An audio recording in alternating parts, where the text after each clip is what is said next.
Hello everyone, and welcome to another episode of Hannah Talks About Things. First and foremost, I just really wanted you all to meet Ralph. Oh, he is not happy with me right now. This is Ralph. He is just over 1 year old, and he is a miniature Aussie Doodle, and he is my son. He is also a big boy and 36 pounds. The vet says he needs to lose weight. So, okay, bye. I love you so much. Oh, I should not be out of breath from picking him up, but I am. Anyway, hi. It's been a really long time since I made a video. I haven't been making videos. I haven't been writing. I haven't really been doing anything in that regard, but I've been doing a lot of other things. So I'm not using my whole light setup. I'm not using the mic. I'm just kind of too lazy, but I wanted to do a video, and I think I'm going to have a lot more in the coming days and weeks. But just to give you all an update on what I've been doing, I discovered a love of reading, rediscovered my love of reading. It is February 26th, and I've read 18 books since January 1st. I listen to Audible all the time. So when I'm cooking, or my partner does most of the cooking, when I'm cleaning, when I'm walking my dog, when I'm just doing things, I'm always listening to Audible. So that's a great way to kind of get to experience books but not have to sit down and read. And I've been doing Audible for a couple years now. I absolutely love it. But like I said, recently I discovered my love of actual reading. And so since maybe December, October, I started reading, and not self-help and not therapy stuff and not intense stuff, because I do want to prevent burnout. And so instead I just realized I've been looking at the corner of the phone and not the actual camera. So hello, hi.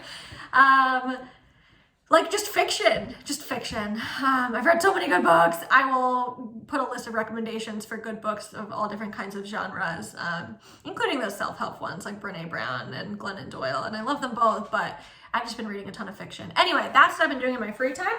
I also have been fortunate enough to acquire a Peloton, and I know it's a joke that people who have Pelotons can't not talk about Peloton, but life-changing. The instructors are amazing. They're personable, and you feel like they're talking to you, and it's so fun and such a good outlet just to get your energy out or emotion. It is phenomenal. I mean, I've cried on that bike. I have laughed. I have sung along to every musical. It's really great. So I've been reading a lot and doing Peloton. Fun fact, the Duolingo app is free, and you can just learn languages on it. And so I had started watching a reality show on YouTube in French called The Circle. There's an American version too. And I was like, I want to relearn French. And so I downloaded Duolingo, and I'm obsessed with learning French now. So anyway, I've been doing a lot of stuff for me, right? I've been doing a lot of self-care stuff. And I realized recently, after doing a podcast a week or so ago, I miss public speaking. I miss doing videos. I miss writing. I feel like the last maybe 6 months or so, it's just been really energizing. I've mentioned this before, but I've been off all social media except LinkedIn since, I think, March, since the pandemic started last year. And it has been life-changing in so many ways. And I feel like a lot of my energy and time to just focus on me and do the things I want to do, but feel productive and feel engaged, or lounge and do nothing at all, which also feels awesome, has been largely due to the fact that my eyes are not glued to a screen and I'm not scrolling looking at other people's lives. So what I wanted to talk about today, in preparation for an article I'm writing for this amazing website and app called Think Ladder, I'm writing this article about loneliness and social media. And I thought, to kind of get my creative juices flowing, it would be helpful for me. I actually just decided just now that that's what I want to talk about. I don't know what I was going to talk about, and I had nothing planned, and that's how I like it. So I had just done this podcast last week or 2 weeks ago about vicarious trauma and compassion fatigue. And compassion fatigue is something that many of us can experience. I think it's talked about most in healthcare professions, specifically mental health, but I can see it happening with literally anyone that has interactions with other humans who are having a hard time in life. So healthcare professionals, mental health professionals, people who just have people in their lives that are going through crisis, but all the time. Maybe you're that friend who everyone leans on. And so compassion fatigue is when essentially, the term says it for itself. our ability to have compassion for other people fatigues, just like our muscles fatigue out during a tough workout. Like it starts to decrease. Our ability to have empathy starts to decrease, and we find ourselves being hardened. We find ourselves being a little jaded. And I noticed when I was working at a 28-day inpatient facility, shout out to Ashley Addiction Treatment, such a phenomenal place to work, such a phenomenal place to go if you're struggling with addiction. And no, they're not like sponsoring me, so I don't get a kickback for saying that. It's a really amazing place. I think the website is ashleyaddictiontreatment.org. I hope. Just look up Ashley Addiction Treatment. Anyway, I worked there for about 4.5 years, and I noticed towards the end of my time there that I was experiencing not only compassion fatigue, but vicarious trauma. And so compassion fatigue, like I said, as our ability to feel compassion for others starts to decrease. But vicarious trauma is when we are exposed to and or witnessing, listening to trauma that someone else has experienced. And we start to feel the effects of trauma, vicarious traumatization. And so, when I work with a really high intensity population with tons of life and death and sexual trauma and any kind of trauma, unless I'm really adequately taking care of myself and cultivating emotional boundaries, I'm going to also be traumatized. If you have witnessed someone else experience trauma firsthand, vicarious trauma. That's actually just trauma. Witnessing abuse, witnessing domestic violence, witnessing someone dying, that is a traumatic experience. Vicarious trauma would then be hearing about that experience and whether you have so much empathy to the point of codependence or enmeshment where you are feeling what they're feeling, which by the way is not being a good friend. That's actually damaging to you because we can't keep showing up for other people if we have no boundaries and we feel everything that they feel, right? We need to be able to cultivate that sweet spot between, for me at least, this is what's worked for me as a mental health professional, as someone who's in recovery. So I am constantly hearing about and listening to really traumatic stories because most people who end up sober and recovering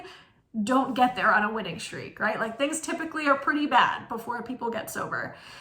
Anyway, is I need to find that sweet spot between being able to be present for someone, like genuinely present and empathetic and authentic in my empathy, but also have enough emotional boundaries that I'm not like, oh my God, I'm going to put myself in your shoes all the time and think about this all the time and feel what you're feeling. That would limit my usefulness to others. That would limit my ability to have a work-life balance. That would limit my ability to have a quality of life that I want, that I deserve. I think that I like using that word. Actually, I don't like using that word, but I do think worthiness. I can make a whole other YouTube video about worthiness. You know what? I'm going to make a note of that. I want to do a video on worthiness, deserving, all these just cognitive distortions. Anyway, a quality of life that I want. So, what was I going to talk about? Oh. Sorry if you could hear that really clearly. I have my headphones in so that hopefully this sounds like a microphone would, but social media. It has been 8 minutes. Okay, so things I've realized, and this is in preparation for writing that article. Loneliness and social media go hand in hand. And I'm going to speak about my experiences, right? So if you have social media, which I'm sure you do, otherwise, how did you find this post? Someone sent it to you. I guess YouTube's social media, but I don't scroll on YouTube and watch videos. I did before, but I don't really anymore. I have LinkedIn. I think I said that. Catch me on LinkedIn. Catch me on Goodreads. Great website, goodreads.com, where you can review books and look at books that your friends are reading and rate them and get ideas. I'm constantly on Goodreads because I'm always reading 2 books at a time. Anyway, also, I do want to say this, and I don't know if this is a shame-based statement or what, but I can just already hear... This is, shame. Like, I speak really quickly. I get really passionate about things. I get really amped up about life and just things. And some criticism I've heard in the past is, Hannah, you should slow down. I hear you, probably valid. I have a hard time slowing down. I'll work on that. Or jokingly, not jokingly, people being like, what is she on? Can I have what she's having? Like, wow, must be the coffee. Or like, wonder if it's Adderall. If you are prescribed a stimulant like Adderall, Vyvanse, or Strattera is a non-narcotic stimulant.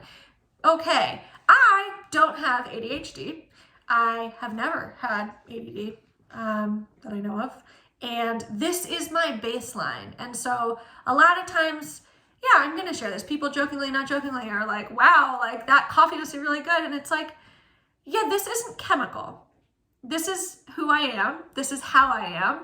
And I refuse to feel shame about it or feel insecure that people are going to think I'm on drugs. I am a recovering alcoholic. I've been sober in Alcoholics Anonymous for this year. It will be 10 years. So I just wanted to put that out there. You know, there's also sometimes trolls on the internet who are like, meh, and say really, really mean things. Like one guy said, I'll never forget this. Like he was British and he said something like, she's so young, I could still see the cradle marks on her ass. He said arse. And I was like, whoa, like that doesn't feel good. So anyway, I'm just gonna like own the hate that sometimes comes and say, fuck all that. As Brene Brown says, it is not the critic who counts. That's actually a Theodore Roosevelt quote that she uses all the time. It's the man in the arena, right? And in this case, this is a woman and I'm putting myself in an arena to be seen on YouTube.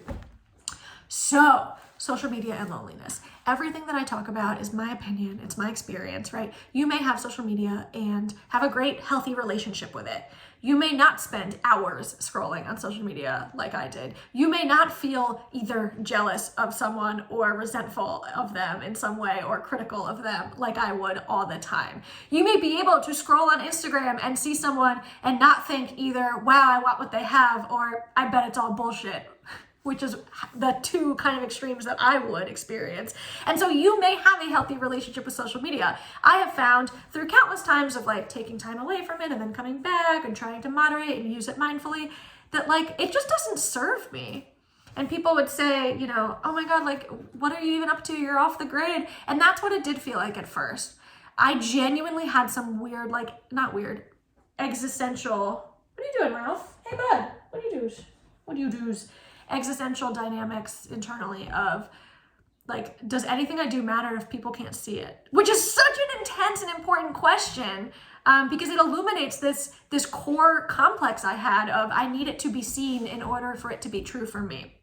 So like in the last year, like I traveled a little bit very safely and for the first time ever, like didn't post any pictures on social media. And it was such an interesting experience to just be present and to just be there without inadvertently yelling, look at me, into the void. Because that for me is what social media is. It's like, oh, if I didn't receive enough nurture or attention as a child, there's a part of me that's like, look at me, I just want to be seen. I want to be validated. I want to be liked. I want you to know that I'm enough. Because unless you think I'm enough, I can't think I'm enough. And that was my experience and relationship with social media. And so I'm not here to stand on a soapbox and preach why everyone should not be on social media, but I will say a book that was incredibly illuminating for me and helpful.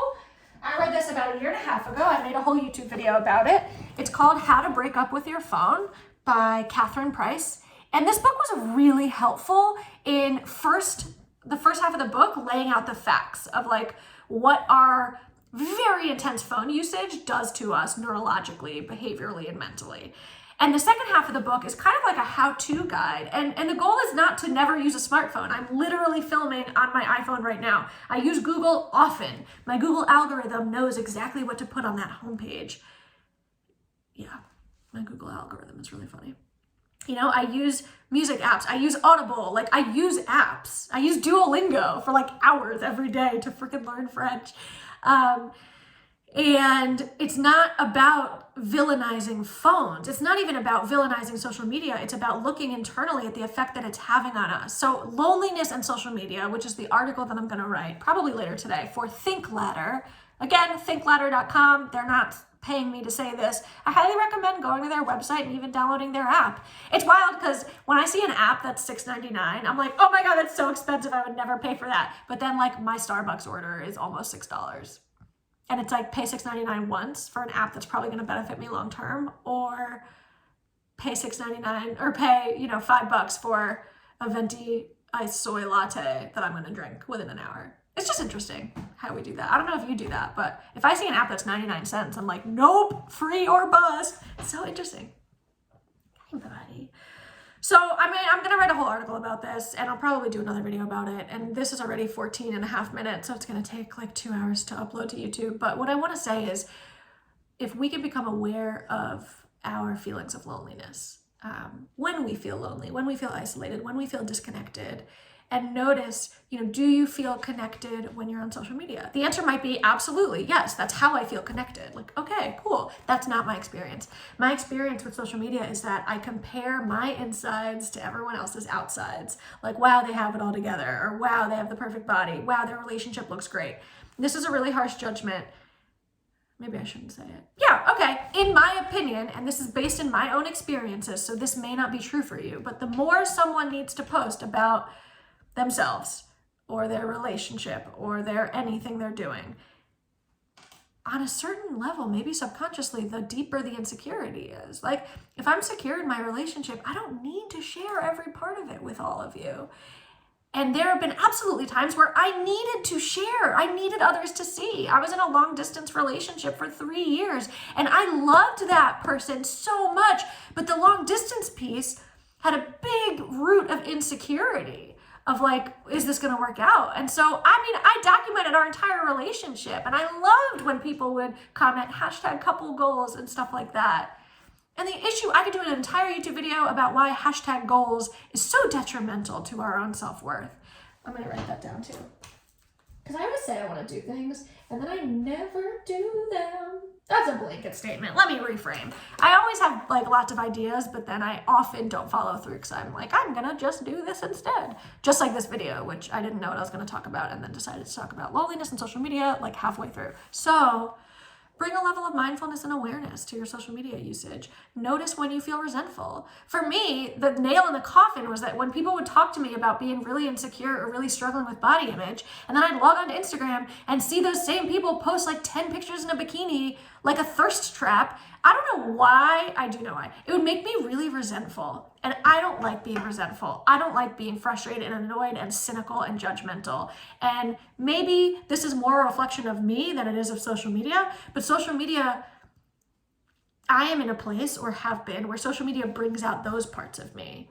The parts of me that make me compare myself to others. What do you do? The parts of me that are judgmental of others. And again, it's like, I want to be more like you, or I'm judging you. And if you can look at social media totally objectively or neutrally and just be like, wow, good for them, which I'm sure I've also done a lot of. I'm using a lot of extremes here. Awesome. Maybe open up the screen time setting on your phone and look at how many hours in a day you're putting into social media, or any app on your phone, like a game, like Candy Crush, right? These apps, which Catherine Price talks about, are literally developed like slot machines to keep us going. Watch The Social Dilemma on Netflix. You won't want your kids to have any screen time. It is terrifying. As Brene Brown said in one of her TED Talks years ago at this point, we are the most like technologically connected, but mentally and emotionally isolated generation. And that has just been compounded exponentially in the last like 5 years. So anyway, a lot to think about. Yeah, I think I'm gonna make more videos. Comment if you have a specific kind of video that you want to hear, or like writing you want me to do, or questions. Yeah, I don't know. I'm just super pumped to be back on here. It feels really rejuvenating. And I hope if you in your life are taking a break from being like productive or output, like your self-worth is not contingent on what you produce. I know it's easier to say that than to feel that, but I can't stress that enough. It's a lesson that's been taught to me a lot this past year by a mentor of mine. And she says, Hannah, you have inherent worth just for existing. And it's like, what a concept. I don't need a PhD. I don't need a TED Talk. I don't need these external things. I don't need all of your validation, right? And this is the part where I normally say, subscribe on YouTube. The only reason I'd want you to subscribe, or the main primary reason, is so that I have more subscribers and that looks better, right? Like, it's so ingrained. Like, subscribe if you want to see more of these. Subscribe if this has been beneficial for you. But like, I don't need your subscription in order to feel better about myself. And to me, that's emotional freedom. And this year-ish off social media has really given me that. So, okay, bye. Also, I'll have to let you see Ralph. I'll let you see Ralph. Where's the boy? I don't know. Oh, there he is. Hello. He's like, why are you like this? All right, friends, bye.